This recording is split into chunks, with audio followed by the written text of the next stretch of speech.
Last episode में हमने देखा था कि बीस्ट किंग रिवाइव हो गया था और क्यूलिन ने ओल्ड मास्टर को सही सलामत माउंटेन पे ले आया था। अब आगे सेक्ट के बाहर सभी लोग ग्रेट विजार्ड का वेट कर रहे थे। गोसिंग कहता है जर्नी मुश्किल रही होगी, आप रेस्ट कर लीजिए, कल काम शुरू करेंगे। तब एक लड़का आता है और ग्यूली को कहता है सेक्ट मास्टर आप वापस आ गए हैं और ओल्ड मैन को ले जाता है। दरअसल मैंने ग्यूली को लास्ट एपिसोड में सियोफेंग कह दिया था, तो इसके लिए मुझे माफ कर देना। घोस्टिंग कहता है ये लड़की जो तुम्हारे साथ क्या वो तुम्हारी दोस्त है? तो ग्यूली कहता है इसने कहा कि ये आपकी दोस्त है और आपसे मिलना चाहती है। तभी घोस्टिंग कहता है क्या हम एक दूसरे को जानते हैं? तो वो लेडी कहती है मैं व्हाइट फॉक्स हूँ और उससे पूछती है क्या सियोची ठीक है? इसके बाद ग्यूली बियाओ के पास चला जाता है और उससे कहता है मैं वापस आ गया, पूरे 10 साल हो गए और तुम जल्द ही उड़ जाओगी। तभी हमें सियाओची का फोटो दिखाया जाता है जिसे देखकर फॉक्सवेल कहती है ये पेंटिंग ऐसा लग रहा है जैसे वहां सियाची खड़ी है। तो घोस्टिंग कहता है मैं उसे बचा नहीं पाया था। फॉक्सविल कहती है मुझे पता नहीं था। ग्यूली जिसे इतनी शिद्दत से बचाना चाहता है वह तुम्हारी और सियाची की बेटी है। तभी घोस्टिंग कहता है जब सियाची गई थी मैं उसको आखिरी बार भी नहीं देख पाया था। अब मेरे पास सिर्फ बियाव है और इस बार मैं कोई गलती नहीं कर सकता। फॉक्सविल कहती है हाँ वह जाग जाएगी और सियाची ने गलत आदमी पर भरोसा नहीं किया है, इसका उसे दुख नहीं होगा।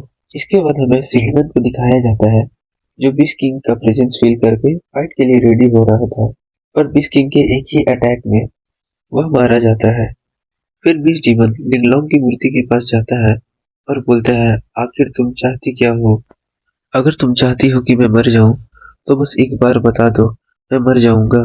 इसके बाद हमें ओल्डमैन को दिखाया जाता है जी बियाओ के पास जाता है और उस पे रखी हुई बेल को उठाने लगता है। और फर्स्ट टाइम में वो बेल नहीं उठती, लेकिन दूसरी बार में वह बेल हवा में फ्लोट करने लगती है और उससे एक ग्रीन एनर्जी निकलकर बियाओ के चारों तरफ फैल जाती है। तभी वो बेल अपने स्पिरिचुअल पावर से ओल्ड मैन पर अटैक कर देती है। तो घोस्ट किंग और ग्यूली दोनों मिलकर ओल्ड मैन को प्रोटेक्ट करने लगते हैं। फिर फॉक्स गर्ल अपने पावर का यूज करके उस बेल को शांत कर देती है। ओल्ड मैन कहता है बियाओ की बची हुई सोल एक सोल्स के बीच में कैद हो गई है, अगर उसे वापस लाना है तो हमें पहले बुरी सोल्स को दूर करना होगा। फिर ओल्ड मैन उस सामान लाने को कहता है और गोस्ट किंग और गिल्ली को छोड़कर सभी को बाहर जाने को कहता है। इसके बाद हमें बीस्ट गॉड को दिखाया जाता है जो अपनी पावर का यूज करके इंसानों पर अटैक कर देता है। काफी सारे बीस्ट और इंसेक्ट्स इंसानों की कॉलोनी पर अटैक कर देते हैं जिसके कारण काफी सारे इंसान मारे जाते हैं। फिर बीस्ट गॉड कहता है मैं सारी दुनिया को खत्म कर दूंगा और खुद तुम्हारे पास आ जाऊंगा। फिर हमें किसी सेक्ट को दिखाया जाता है जहाँ एक ओल्ड मैन सेंग हुई खड़ा था। तभी दो लोग ली हैंग और जेजू को दिखाया जाता है जो तियानसंग जो बर्निंग चिल्लाते हैं। तभी काफी सारी एनर्जी एक जगह कलेक्ट होने लगती है जिसे देखकर सभी लोग हैरान होने लगते हैं। वो एनर्जी इंसान में ट्रांसफॉर्म हो जाती है जो उस सेक्ट का मास्टर था जिसका नाम ड्रुंकेन होता है, जो कहता है तुम लोग मुझे मास्टर नहीं मानते हो। तभी एक डिसाइपल उसे ग्रीट करते हुए कहता है कॉन्ग्रेचुलेशन मास्टर, आपने अपना कल्टीवेशन पूरा किया। ड्रुनकन कहता है चारों तरफ युद्ध हो रहे हैं, मैं अपने डिसाइपल्स को लेकर मध्य धरती जा रहा हूँ, वहाँ किंग क्लाउड और हेवनली साउंड सेट के साथ प्लान बनाऊंगा। सैंगुई ड्रुनकन से कहता है ब्रदर बीस्ट गॉड की सील टूट गई है, 100 साल का हमारा सपना पूरा होने वाला है। तो ड्रुंकन कहता है दुनिया में तबाही फैलेगी तभी असली हीरो बाहर आएगा। फिर वो चला जाता है।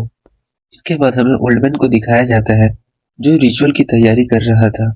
वह एक ब्रश को ब्लड में डुबोता है, फिर एक ड्रम को बजाने लगता है जिससे उसके चेहरे पर मार्क्स निकल आते हैं। रेड स्मोक बियाओ की तरफ जाता है। तभी ओल्डमैन कहता है आप दोनों अपने पावर से मेरी मदद करो पर इंटरप्ट मत करना। फिर वो ब्रश ओल्डमैन के पास आ जाती है और ओल्डमैन उससे हवा में कुछ लिखने लगता है जिससे वो बिल हवा में फ्लोट करने लगता है। फिर बियाओ के ऊपर एक फॉर्मेशन एक्टिवेट होती है जिससे चैन निकलकर ओल्ड मैन के हार्ट को पकड़ लेती है। वो चैन्स ओल्ड मैन के स्पिरिचुअल पावर को एब्जॉर्ब करने लगते हैं जिसके कारण ओल्ड मैन कमजोर पड़ने लगता है। तभी दो चैन्स आकर ब्यूली और घोष किंग को भी जकड़ लेती है और उसका भी पावर खींचने लगती है। कुछ सोल फॉर्मेशन से बाहर आ जाती है तो ओल्ड मैन उन सोल्स को ऑब्जर्व करके बियाओ के सोल को बुलाने लगता है।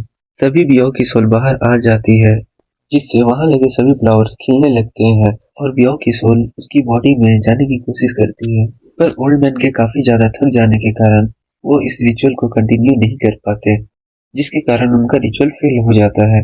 बियो की सोल ग्यूली से मिलने आती है और ग्यूली के छूते ही डिसअपियर होने लगती है, जिसे देखकर ग्यूली काफी ज्यादा इमोशनल हो जाता है और रोने लगता है। सच में यार ये सीन काफी ज्यादा इमोशनल थी। थैंक यू फॉर वॉचिंग, मिलते हैं नेक्स्ट एपिसोड में।